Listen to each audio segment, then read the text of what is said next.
Hey, what's up, guys? It's Tom here. I hope you're all as excited as we are for the new release of Spider-Man No Way Home. We just wanted to put out a little message asking that when you guys do see the movie, please don't spoil it for anyone. Yeah, no spoilers. Anyway, this movie is so huge. And we can't wait to watch it with you this December on the big screen. See you there, and remember, no spoilers. But Jamie, you are a spoiler. What you mean I'm a spoiler?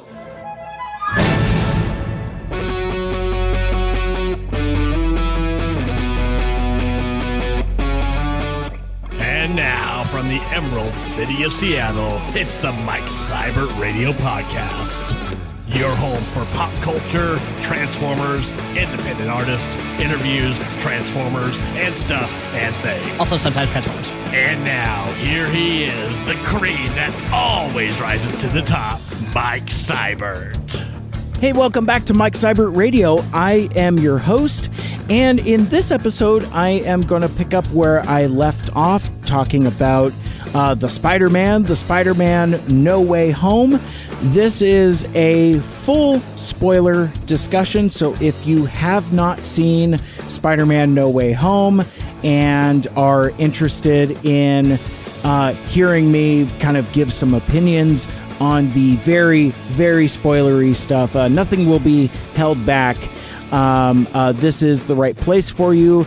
If you don't want any of that, punch out now and then go check out my non-spoiler review, which is basically about as non-spoilery as you get. I kind of spend the majority of the time talking about my thoughts and impressions about this incarnation of Spider-Man in the MCU and kind of how everything kind of fits together.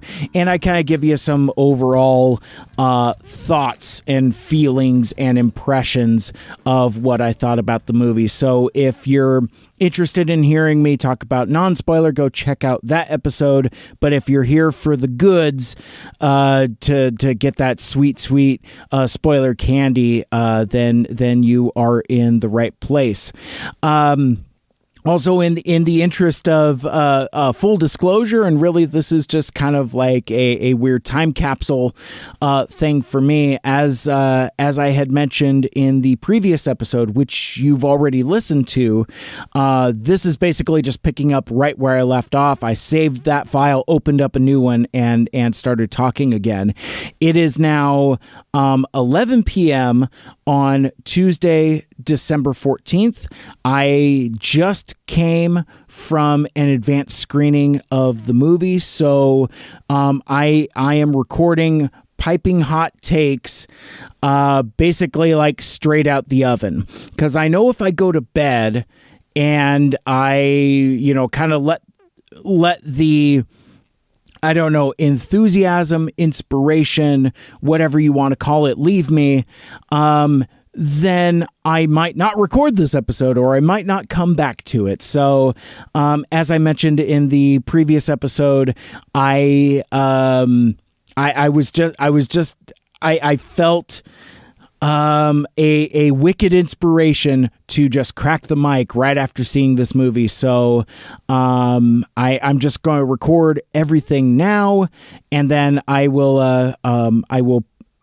have published this after the movie comes out, because that's while the review embargo has lifted at the time of my recording this, I am confident that the spoiler embargo has not. So, and it will be interesting, and part of the reason why I'm recording this now is because I kind of want to have a historical document of when the spoilers actually happened. And from this point forward, I'll give you 3, 2, 1 punch out. So, if you don't want full spoilers, I'm going to start speaking freely. If this isn't what you wanted, then again, please punch out now and check out the other episode and come back for this one.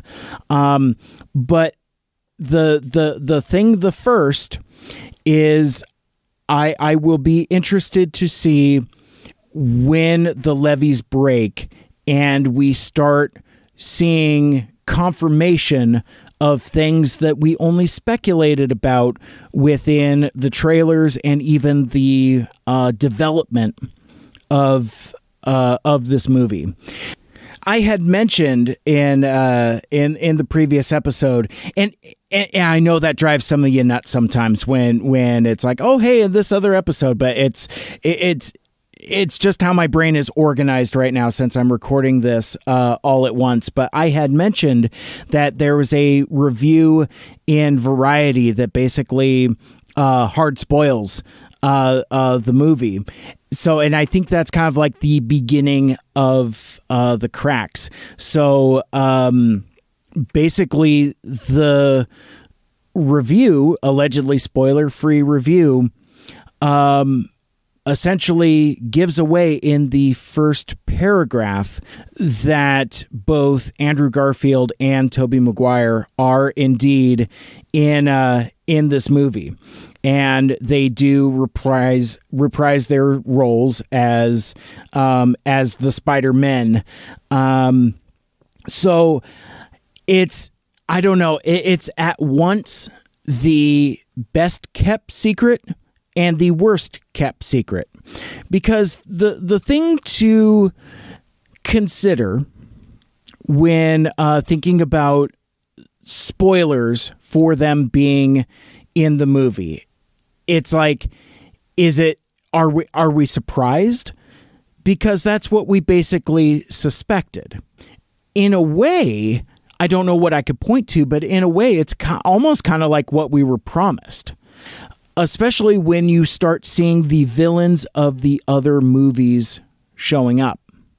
Now, one of the things that I neglected to mention in my non-spoiler episode, and I kind of regret that, because like it's kind of a component of the baggage that I took with me into the movie. One of my hot takes watching those trailers that I felt indifferent about is it's like Tom Holland's Spider-Man movies are so concerned with being part of the larger tapestry of the Marvel Cinematic Universe that they neglected to build their own unique rogues gallery. That Tom Holland's Spider-Man doesn't have no villains, so basically they have to reach back into the old movies to give him some bad guys to fight, because he's not making bad guys when he's off hanging out with the Avengers. Really, the only villain he has is Vulture, is Michael Keaton. I mean, he doesn't have Mysterio. Jake Gyllenhaal is still super dead, which I thought was interesting that they kind of let that stay and let that stick. But so is it a surprise that Tobey Maguire and Andrew Garfield are in this movie? Time will tell. But at the time of my watching the movie, the Tuesday before it came out, it hadn't been confirmed, suspected, but not confirmed until this. I am sure there are countless other review outlets that freely spoiled it as well, but I haven't seen anything on Twitter. Granted, I haven't been clicking a lot of hashtags, and I really haven't been going through it. So again, this is a message in a bottle for me to kind of figure out, because I bet you by the time I wake up Wednesday morning, 3 days before the movie comes out, that I will have seen it spoiled. So you can feel free and chuckle at that, because you're listening to this in the in the future, which is my past, your present. I don't know, but yeah. So let's just kind of unpack some of this. So yeah. So all of the Spider-Men are in it. You got yourself a Tobey Maguire, you got yourself an Andrew Garfield, and they show up late, super late. Like they basically kind of kick off the third act. And it's interesting when they showed up. So I saw it with members of the press. And press means a number of things. Digital outlets, traditional outlets, YouTubers, podcasters, radio show folks, various media. So it's not any one type of press, which makes it a pretty interesting crowd. In fact, it is kind of interesting. There is one particular YouTuber, movie YouTuber who is very popular, that just happens to live in the Seattle area, and I've seen this person in no fewer than a half a dozen different press screenings, and it's weirdly surreal because, like, on one hand, I want to roll up to him and say, "Oh, hey man, I check out your channel," but I don't want to be that guy. So it's interesting that folks even doing kind of what I do still kind of have that I'm not starstruck by the dude. I mean, it's like I don't care that much, but it is just kind of like an interesting oddity, whereas, he kind of carries himself like a YouTuber, whereas I carry myself like a schlubby radio person. And like those couple times where I have had fans come up to me, it's kind of like, what do you want to talk to me for? But I digress. But there's a moment where Ned is doing the Doctor Strange sling ring thing and opens up a portal. They're calling to Peter Parker. They think it's Tom Holland, but no, it's Andrew Garfield. And then later on, they do the same thing. They're trying to find where Peter Parker is, and then that's where Tobey Maguire comes in. And I gotta say, the first response that I had was to chuckle. Both of these fellows look very aged. I mean, Andrew Garfield is 38. Tobey Maguire is 46.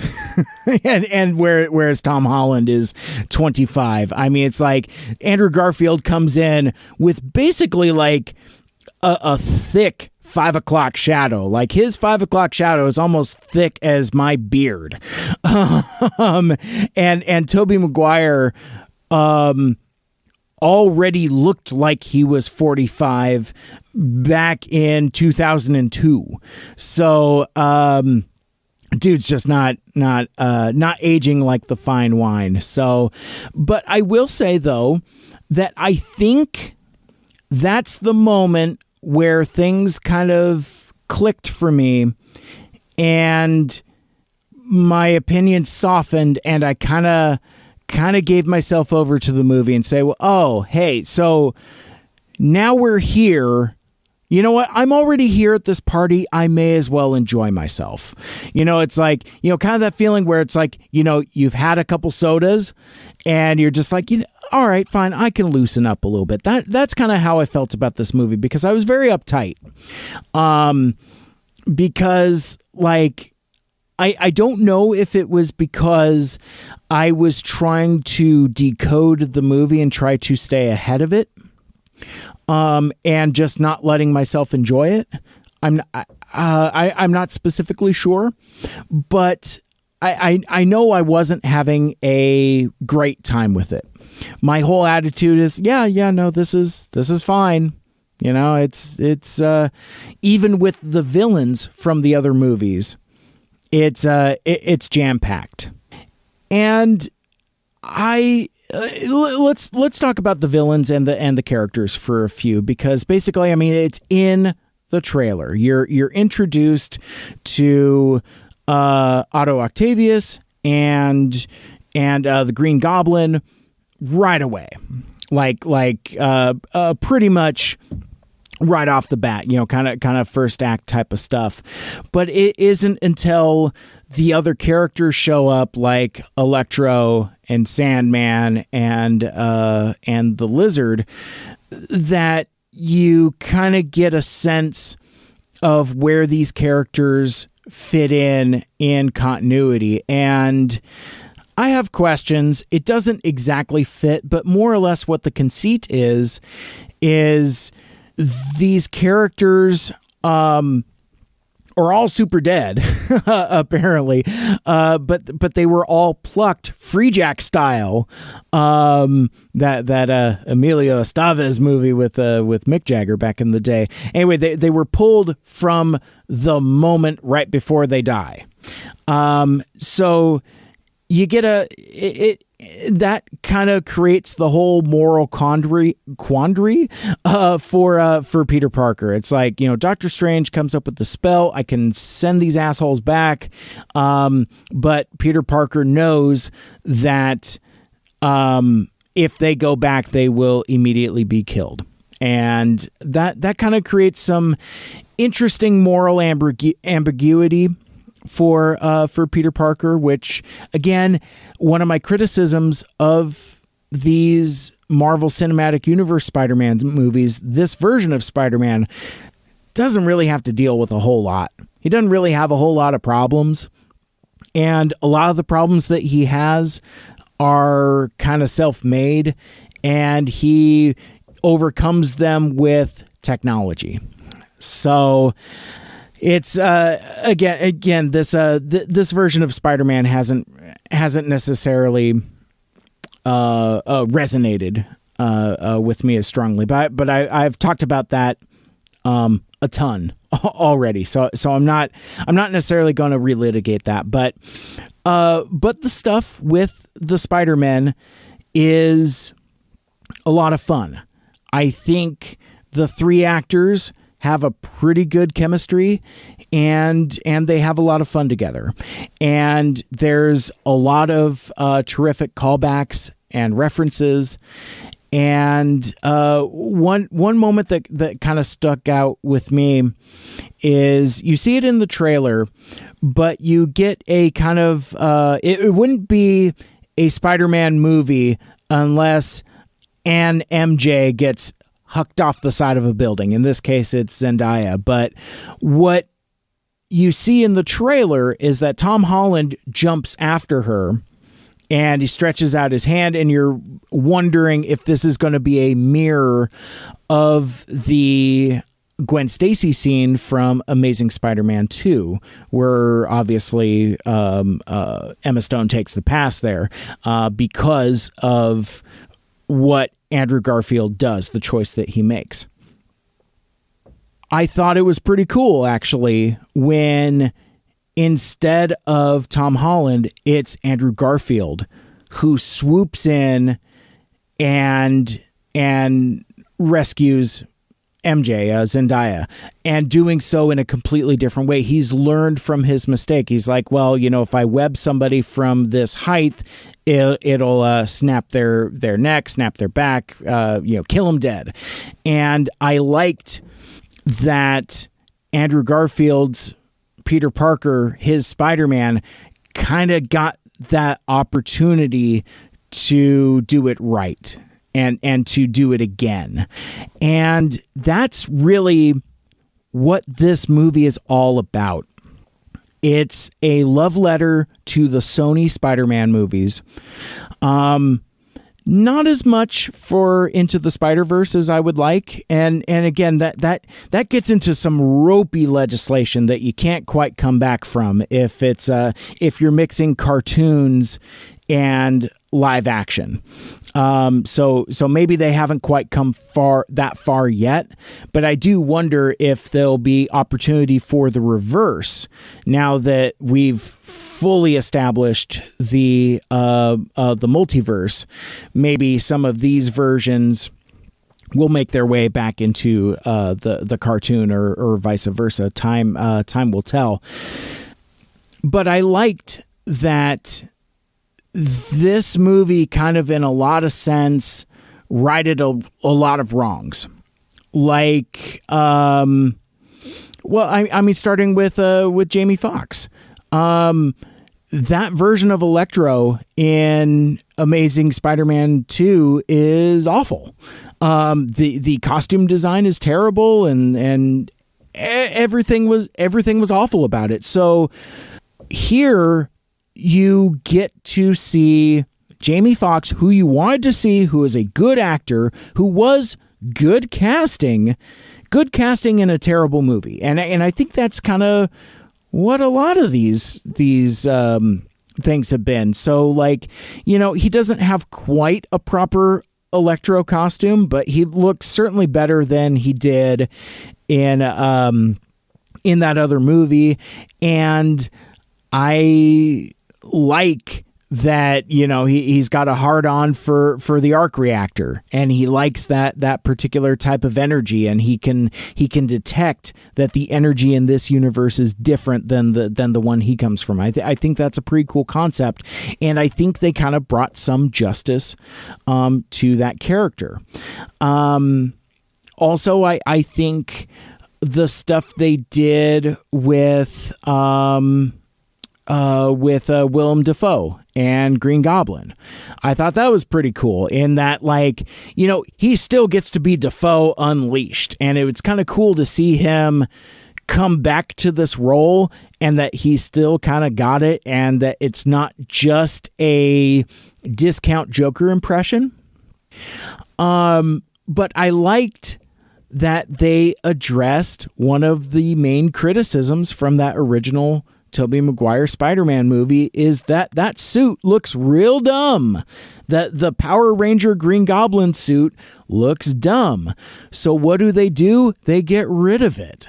And there's a scene where it's like, I laughed hard when Willem Dafoe he's wearing the Green Goblin costume, sans the helmet and mask because he smashed it in an earlier scene, but now he has a ratty, tattered purple cloak, you know, hood and all. It's a cape, it's a cowl, it's a hood. It's very Green Goblin. In fact, actually, it's kind of Hobgoblin, especially with the way that he looked at the end of the movie, with like all the belts and pouches and the goggles. And I was like, okay, cool. So you kind of had another chance at that character design, but with the same actor, and it freaking works. He's great in that. And the one that I wasn't sure how I was going to feel going into it is revisiting Alfred Molina as Doc Ock, as Dr. Octopus. And the reason for that is basically he has a terrific redemption arc at the end of Spider-Man 2, which I haven't revisited Spider-Man 2 in a very, very long time. There was a time where that was probably in like my top 10 movies of all time. Certainly at the top of the heap of my favorite superhero movies, but I haven't revisited it in contemporary times to see if that's still the case or not, or how well it holds up. But what does hold up is Alfred Molina's performance. He makes a very compelling, sympathetic villain. And the thing I was concerned about is you bring him back, you make it a point of bringing him back, but then you bring him back as the villain that we all remembered. It's like, oh man, does that undo his heroic sacrifice and his redemption at the end of Spider-Man 2? And because of the free jack conceit, where these characters are plucked right before they die, they cheat a little bit with Doc Ock, because he's plucked when he's choking out Peter Parker, and he's still very much villainous, but he gets a redemption arc in this movie also, and ends up fighting on the good guy side. And I kind of like that, because it kind of preserves. You kind of get it both ways, because there are times that, well, quite frankly, everybody is hamming it up. This is a corny ass movie, and I think that's one of my criticisms of it, and I think that's what was kind of off-putting me for like the first 2/3 of it. It's like, it's not silly, it's corny. And I think I just didn't know what to do with it, how to feel about that. But so you got let's see. So we already talked about Jamie Foxx and Alfred Molina and Willem Dafoe. Thomas Hayden Church returns as Sandman, who you wouldn't know it until like the very, very end of the movie when he gets turned back into Flint Marko. I was like, so he's just a computer generated Sandman for the whole movie. And I'm like, is that even Thomas Hayden Church doing the voice, or did they just hire a sound-alike to just be the computer person? But yeah, no, sure enough, it's him doing all the work. Conversely, Raish Ifans from The Amazing Spider-Man, returns as the Lizard as well. He's not even listed in the he's in the credits, but he's not listed in the title sequence. So basically it goes, I think I'm trying to remember this, it's obviously Tom Holland. I don't remember the order, but because I was really kind of trying to clock when the ands and the withs would come in. But basically it's like, it's Tom Holland, Zendaya, and Benedict Cumberbatch, then Marissa Tomei, maybe then a Favreau, or maybe it's Jamie Foxx. Jamie Foxx was very high build. Point being, you get like a Jamie Foxx, and then you get like and Alfred Molina and Willem Dafoe with Andrew Garfield and Tobey Maguire, and then it gives like the other folks in the movie. And anyway, so Raish Ifans doesn't show up there at all. Very embarrassing, and he has nothing to do. Just like Sandman, he just has nothing to do. So that's just kind of like whatever. I guess another thing that I want to talk about is, there was a lot of speculation about what this movie was going to be with regards to what it's going to do, what it's going to set up.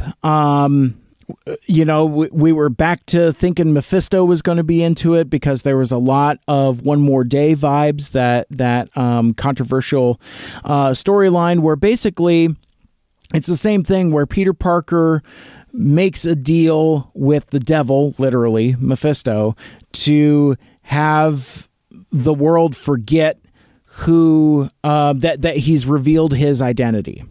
So I mean, obviously the plot mechanics are a lot different, but basically, during Civil War, Peter Parker reveals that he's been Spider-Man since he was 15 years old, and then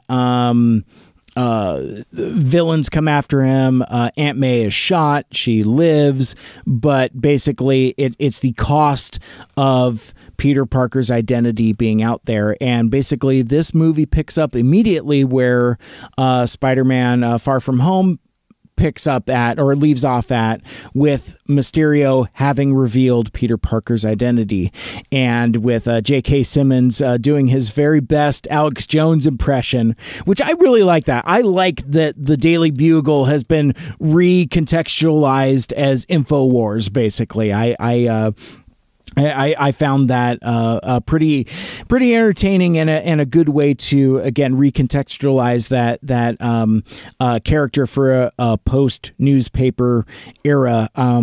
Of course, J. Jonah Jameson would be on some fringe media type thing. So. But anyway, so it's like so both of those storylines, One More Day and here, Spider-Man No Way Home, kind of start off from that same perspective of Peter Parker's identity is out there. And instead of Mephisto, it's Doctor Strange, who he goes to for help. And there was speculation that the Doctor Strange that we see in the hoodie and sweater and cape in the snow-filled Sanctum Sanctorum is indeed Mephisto. There's nothing in this movie to indicate that, and that's probably just fine. Mephisto fans will have to wait just a little longer to see the obscure devil character. It reminds me a bit, though, and I talked about this when I talked about Eternals with Greg and the gang on Unfunny Nerd Tangent, is that I don't think that kids these days have an encyclopedic knowledge of the Marvel Universe from reading comics, but what they do know is from what they read on wiki pages and research that they do. So I think these folks that are clamoring for Mephisto aren't necessarily fans of the character, but it's from what they've picked up from doing online research, so that therefore has kind of shaped their expectations, if that makes sense. Like I talked about how I still don't think it was a spoiler, but like during the post credit scene of Eternals, it deals with Black Knight, and I was impatient. I was fussy. I wanted to go home, and I blurted out, I'm like, can you just reveal that he's Black Knight already? Because we already know. And the dude sitting next to me was like, hey, thanks a lot. And I'm like, all I spoiled was your online research. If you can't clock that Jon Snow is the Black Knight, I can't help you, because the movie is rotten with clues not up to and including using his name, Dane Whitman. So yeah, and even then, that post-credit scene doesn't actually confirm it, because nobody actually says Black Knight at any particular time. So really, you're left to your own conclusions and your own research. Sure, there's the ebony blade that comes out of the box there, but nothing having to do Black Knight. It was frustrating.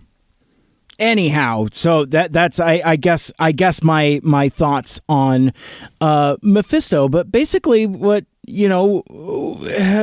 events kind of play out similarly but differently, in that, Doctor Strange casts the spell. We've seen it in the trailer, and because Peter Parker is finicky and choosy about who he wants to know his secret, ends up wrecking the spell, and that's what cracks open the multiverse. And basically, I thought this was kind of cool and clever, in that it's people who know that Peter Parker is Spider-Man, specifically because of the conditions of the spell and the tear in the multiverse. That's why we see those particular villains. Now, granted, those are the only villains. So, but it is an interesting coincidence that they all do know Peter Parker's true identity as Spider-Man. I thought that was a pretty good gimmick, and it kind of sets up what I thought is one of the most interesting concepts at the end of the movie. Is basically the multiverse has fractured, and there's tears, and these beings are coming through, and you see silhouettes of all kinds of cool characters. Like you see like a Rhino at some point. Nothing actually specific, though. I'll be interested to see what people clock in the coming times, to because I'm sure there will be entire videos and podcasts and explainer articles, think pieces, things like that, to really dissect the Easter eggs in the movie. I literally just came from seeing it, and I just wanted to crack a mic, so I've done no research. In fact, actually, again, part of the reason why I'm glad I did this, because so few people have seen the movie that the Wikipedia article, all it has is the premise. It just says, premise: after Peter Parker's identity as Spider-Man was exposed by Mysterio at the end of Spider-Man Far From Home, his life and reputation are turned upside down. Parker asks Dr. Stephen Strange to help restore his secret identity with magic, but breaks open the multiverse, allowing 5 supervillains from alternate realities who previously fought other versions of Spider-Man to arrive. That's all it has. It has no other official synopsis. It doesn't have a plot summary, and I think that's interesting. So as I said, I kind of wanted to record this raw, for lack of a better term, while before I had time to really kind of collect my thoughts and really have other people collate my thoughts for me. So, excuse the crudity of this model. I didn't have time to build it to scale or to paint it. But anyway, so the end of the movie happens, and the only way to stop the supervillain incursions is, as we're told by Doctor Strange, through all aspects of the multiverse, all universes, anybody that knows who Peter Parker is, Spider-Man, is coming. The only way to solve that is to do the spell where nobody knows that Peter Parker is Spider-Man. And to the movie's credit, it appears that they go for it. They kind of play for keeps there. And it'll be interesting to see if that sticks, because that leads to more than a couple continuity questions. And again, I think in the pieces that are coming, we'll probably untangle this better than I can here, just a couple hours removed from having watched the movie. But the fact that nobody knows who he is, including Happy Hogan, as they're sharing that moment at Aunt May's grave, how does that recontextualize the Avengers adventures? In a weird way, it's kind of good that Tony Stark is dead, because that recontextualizes a lot of things. And I don't know how retroactive that is, because if you think about it too hard and for too long, the whole Marvel universe is going to fall apart, because in Civil War, we establish that Tony Stark knows who Peter Parker is and recruits him for his side of the conflict. Now, if Tony Stark never knew who Peter Parker was, then Civil War doesn't happen. And I don't know how you pull those threads from there. And then what does that mean for Spider-Man? Has Spider-Man been part of the Avengers? Was he part of the Infinity War? Was he a part of the Endgame? Does anyone know who Spider-Man is? Is Spider-Man new on the scene? It seems not, because you square that circle with Jameson saying like, oh, Spider-Man, he's a menace, he's a criminal, he hides behind a mask, nobody knows who he is. So, it's an interesting concept to explore, but the thing that resonates with me about that is that the Spider-Man actually sacrifices something. And I'll talk about Aunt May in just a minute, but that's also one of the things that's bothered me about this incarnation of Spider-Man is like, aside from being killed by the Thanos snap, nothing bad really happens to this particular Spider-Man. I don't know if he's lost Uncle Ben. He certainly didn't learn any kind of lessons about power and responsibility. So it's like, what has this Peter Parker actually lost between 3 Spider-Man movies, like 2.5 Avengers movies, and God knows what else he's been in? I think they actually characterized this version of Spider-Man best in the zombie episode of What If, where basically being in the midst of a zombie apocalypse, he stays upbeat and quippy, and that's a beacon for the remaining heroes. And I really like that. Like, even when Hope, the wasp, gets bit by the zombie and, she's about to succumb. She's like, just smile for me, keep smiling. And I liked that characterization. I would like to see more of that in these movies. And I think the thing that I thought almost immediately after the mid-credit scene, and I'm just kind of sitting there watching the credits scroll and kind of stuck with my own thoughts for a few until the inevitable post-credit scene comes up, is they seem to have gotten my emails.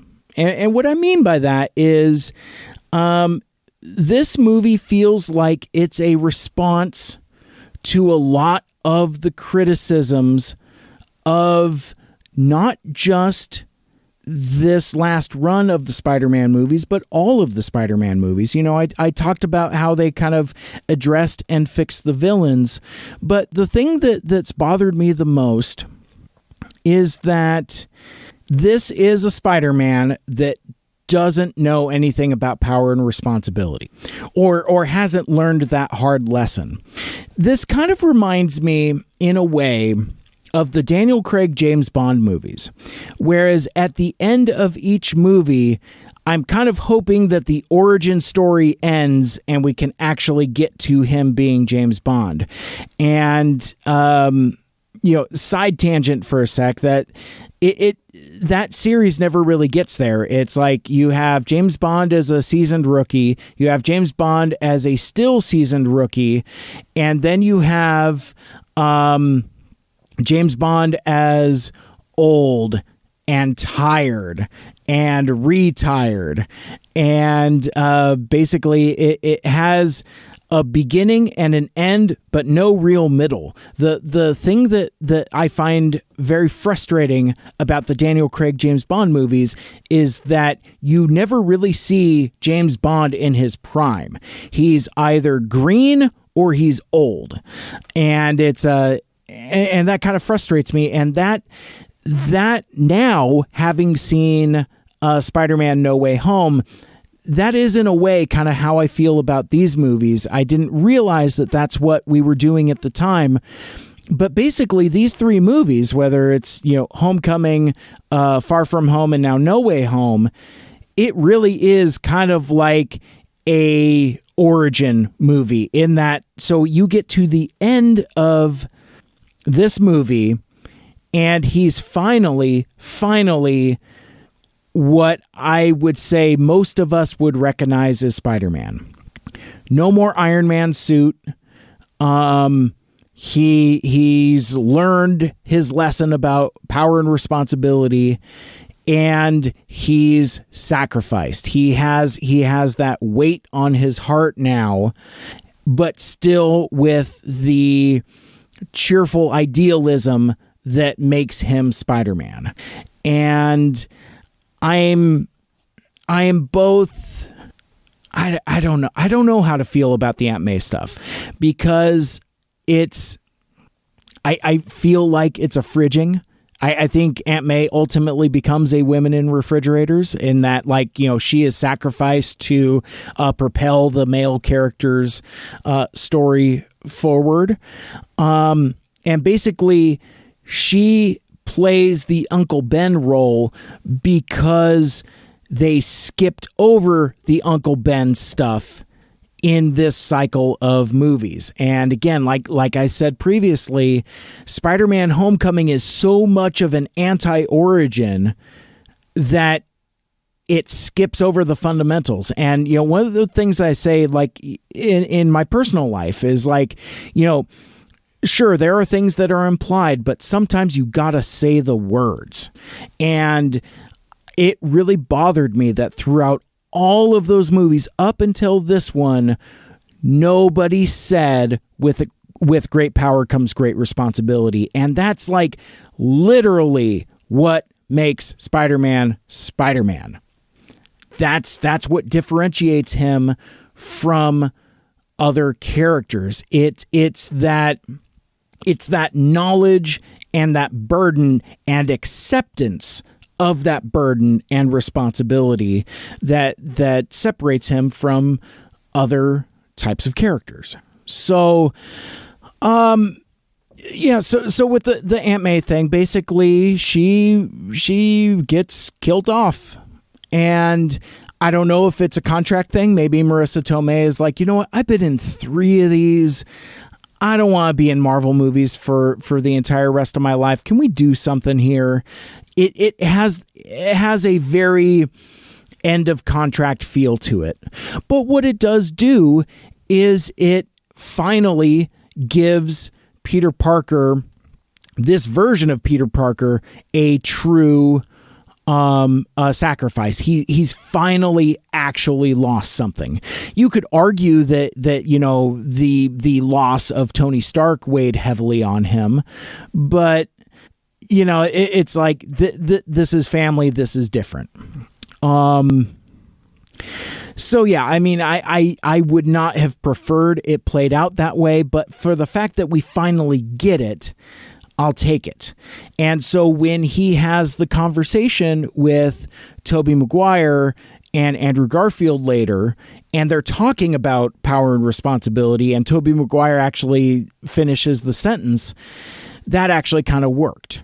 So I don't know. In a weird way, it's where Tom Holland finally actually turns into Spider-Man. And I got to say, at the end of the movie, when he shows up in a handmade spandex suit that is sky blue and that fire engine red, looking like a John Romita cover come to life, I really enjoyed that. I was like, okay, cool. But here's the thing, though. Tom Holland's getting older now. He's 25.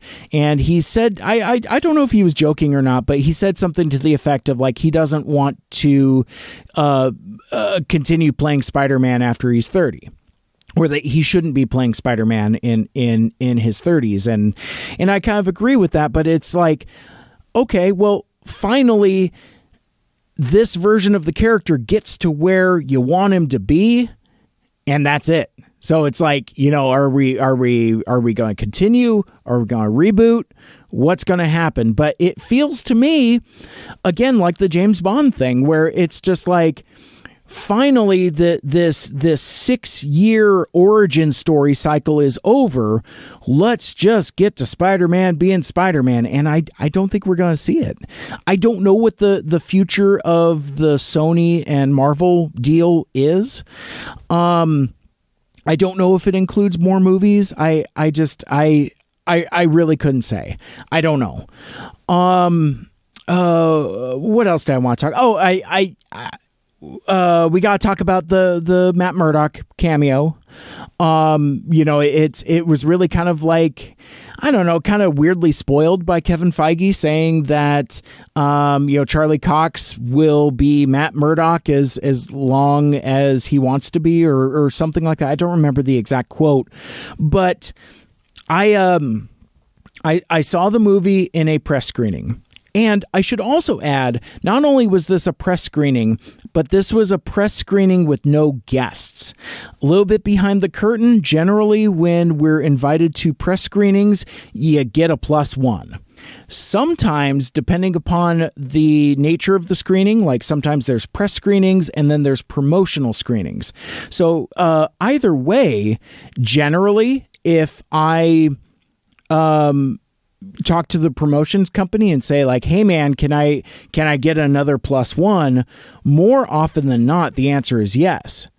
Not the case this time. Sony has been weirdly tight-lipped. I think they're trying to keep the kettle on the spoiler kettle lid on the spoiler pot. I don't understand what I'm doing with that analogy, but trying to keep a lid on spoilers as best as they can and trying to minimize access. So this was the first time that I've been going to press screenings where I was told, yeah, no +1s, just you.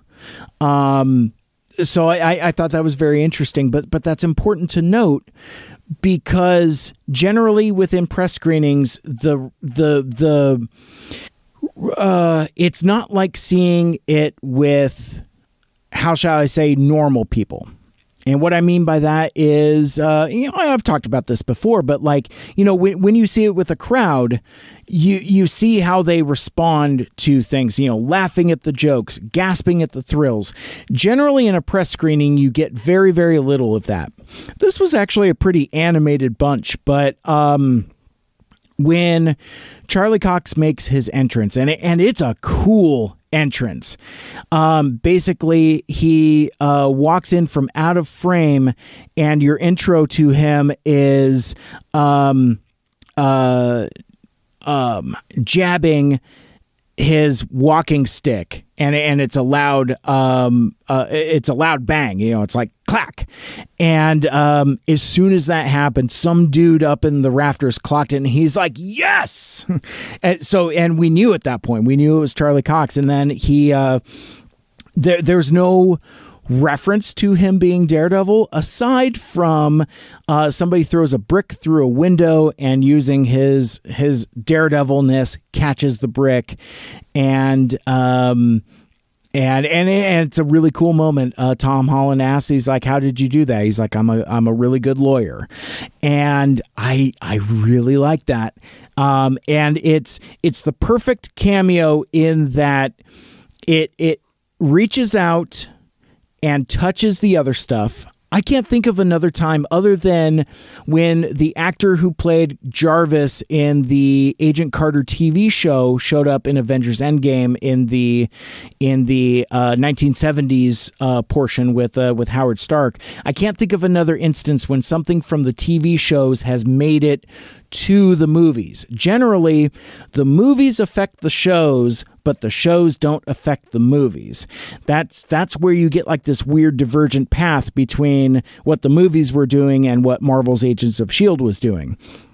Much to the detriment of that Agents of S.H.I.E.L.D. show, because that got really ropey and very divergent towards the end. But I thought that was a really cool cameo because it doesn't necessarily promise anything, but it gives you what you want, and it doesn't it doesn't outlast its welcome.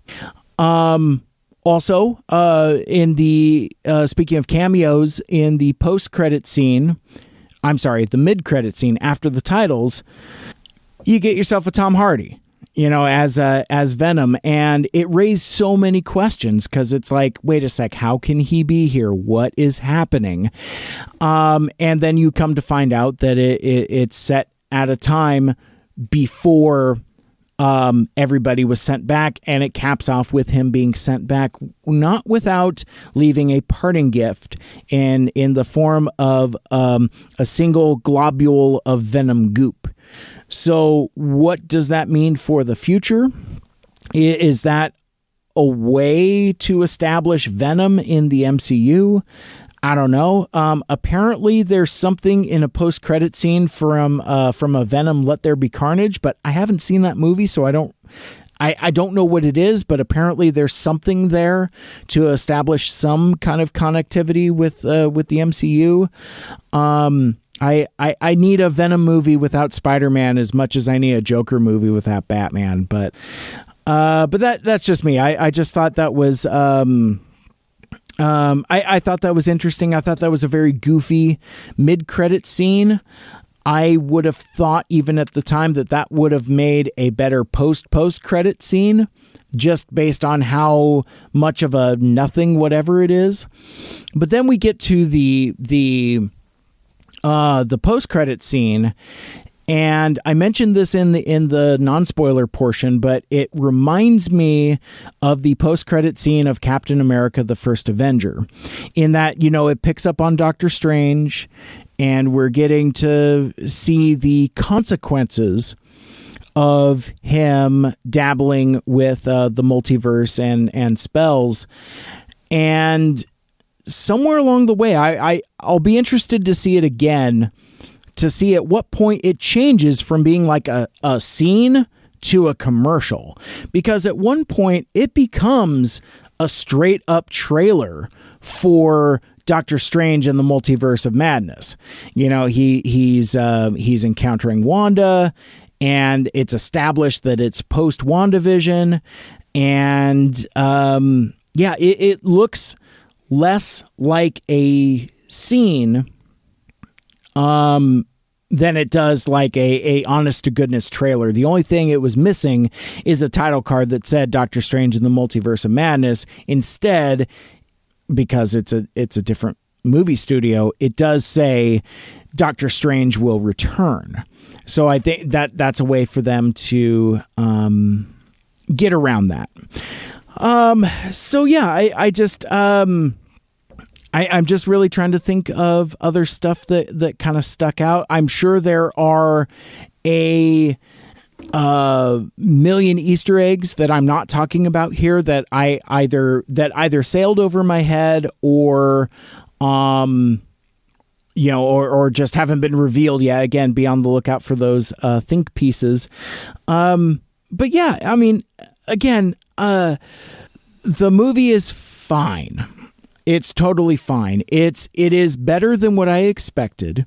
I was expecting this to be way more connected to the MCU overall storyline, and I was delighted that it's more or less untethered from that.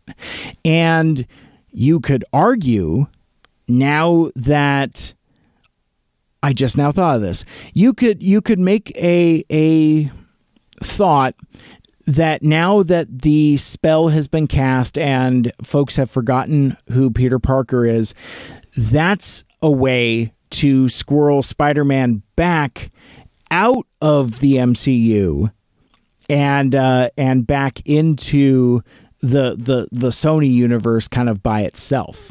Food for thought on that. That take needs to sit in the oven a little longer. It's still a little kind of half cooked. I just now thought of that, but I would be very interested to hear what you thought about that. And rather than just kind of continuing to spin my wheels, or actually no, I guess one last thing, because it's again, the stuff with the three Spider-Men are really good, and you get some really good Peter Parker jokes. And it's like there's a time where all three Peter Parkers are working on science stuff, and Ned's like, "Hey, Peter, yes. Peter Parker, yes." So I thought that was a really good gag. But one of the things that I thought was a really, really, really cool payoff is, as the three Spider-Men are fighting the villains, they're not doing well at first. And they huddle up and they realize they don't have any experience working as a team, and that's where Tom Holland has the edge on it. He's like, I was part of the Avengers, and I like that the other two Spider-Men have no idea what that is, but I like that kind of takes some of the things that I was critical about it, because like I remember having very similar thoughts when they incorporated both Spider-Man and Wolverine into the new Avengers comic book that Brian Michael Bendis did. But I liked what they did with that, and it kind of made these two headline characters kind of weird fish out of water type of things. It's like, especially Spider-Man. He's like, yeah, I don't belong here, that kind of thing, kind of almost like Green Lantern Kyle Rayner trying to fit in with the Justice League of the 90s, the JLA.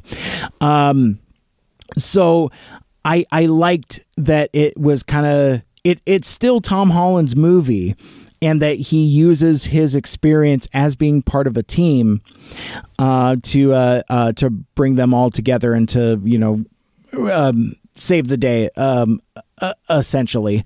I would have liked a follow-up joke of, like, maybe we're talking about Steed and Peel, the Avengers of the 60s from England there. But I think that would have been too much of a too much of a stretch, or perhaps the movie from the 90s with Sean Connery and Uma Thurman and Ralph Fiennes. That movie's not good. Don't watch it, but it's one of those things. It's like I remember when I was a kid, and I would see in the TV guide that there was something called The Avengers, and I thought it was The Avengers. I turn it on, and it's like these English people being all English and stuff, and it was really off-putting. Plus, it was live action, so I wasn't old enough to have an appreciation for that. But anyway, so yeah, I just I thought that the interplay between the three Spider-Men was really good, and you get a lot of payoffs, like the thing that I said earlier, the thing with Andrew Garfield, kind of getting to actually rescue the girl this time. And you get some cool moments with Tobey Maguire with his folks and yeah, no, I mean, all in all, as I've said already, this is basically a love letter to the Sony era of live action Spider-Man. So if you watched Spider-Man the original like as a kid, this one's going to work for you in a big bad way. If you came into it, I mean, how old was I? I was, I had to have been like in my 20s, but it was one of those things where it's like, if you had told me that there was going to be a live action Spider-Man movie, I wouldn't have believed you. And now I've lived long enough to see a Spider-Man movie that recanonizes everything, even that stuff from the Amazing Spider-Man movies that nobody likes, that some folks actually like. I just don't. I don't like either of those movies. I like aspects of them. I like concepts of them, but I don't like them. Spider-Man 2, probably one of my favorite superhero movies. I need to revisit it and reevaluate it. Spider-Man the first, I think, suffers from being of its time. I don't think it holds up. I haven't watched that in a million years. I just know that Macy Gray is in there doing a musical number, and that dates it horribly. And I don't think the visual effects hold up. And with kind of that Sam Raimi sensibility, it's almost kind of like the Tim Burton Batman, where it's like, it's a piece of nostalgia, but as something that holds up might not necessarily be as satisfying. But I would love to hear what you thought about Spider-Man No Way Home. Hit me up in all of the usual places. Tell me how much full of crap I am, and kind of what you would like to see for the future of Spider-Man and the future of the MCU, because again, I don't know where we're going. I don't know what we're doing. I mean, obviously the future is in the multiverse, but beyond that, I don't know what. Oh, one last thing. I talked about the post-credit scene with Doctor Strange, and the reveal is it appears the villain of Doctor Strange in the Multiverse of Madness is Gasp, an evil Doctor Strange. And I don't know what to make of that, because we've seen that already. We saw it in the What If cartoon. I would have thought it would have been cool if it actually was that version of Doctor Strange, which actually that wouldn't make any sense, but because we saw how that played out in that particular episode. But yeah, no, it's I don't know how to feel about that movie. And I don't know how to feel about the continuation of the MCU. I'm still going to watch. I'm still going to participate, just in the same way that I continue to eat mashed potatoes and gravy, because I like it. And I like it, but I don't love it. And that's a weird place of complacency with regards to content. Maybe I need to reevaluate that. I don't know what I would need for me to get off the train entirely. But I do know that I didn't go see Shang-Chi in theaters. I just recently watched it on Disney Plus. And I don't, and I didn't like Eternals. I like Black Widow fine, and I like the TV shows fine. So far, Hawkeye has been fine, in that nothing really blows my hair back anymore, and I don't know if it's the content or if it's me. I think it's me, but your mileage may vary. And that'll wrap things up for this episode talking about the Spider-Man. Thank you so much for hanging out with me on this hot take, because I'm sure by the time you listen to this, you will have seen all the spoilers, and all of the stuff that I'm saying now is probably very, very quaint, as I've just now crossed over into midnight. Now it's Wednesday the 15th, the day after I saw that advanced screening of Spider-Man No Way Home. But yeah, that'll wrap things up for this episode. And if you want to check out all of my podcasts, you can subscribe on Google Podcasts, Apple Podcasts, Spotify, Stitcher, TuneIn Radio, or wherever the heck else you listen to your podcasts. You can join the Mike Cybertronians and join the MSRP Friends and Fans Facebook group. Link there in the show notes. Like, share, rate, and review the show wherever you happen to find it. For Mike Cybert Radio, my name is Mike. Until next time, till all are one, make good choices. And with great power comes great responsibility. Good night. Again. You've been listening to the Mike Cybert Radio Podcast. Follow us on Facebook, Twitter, and Instagram by searching at Mike Cybert Radio. Email us at MikeCybertRadio@gmail.com. The spelling on that, of course, is SEIBERT. Call into the voicemail hotline at 231-224-MIKE. Once again, that's 231-224-6453. Special thanks to Michael Geisler for our theme music. For more like it, check out ByDoorMusic.com.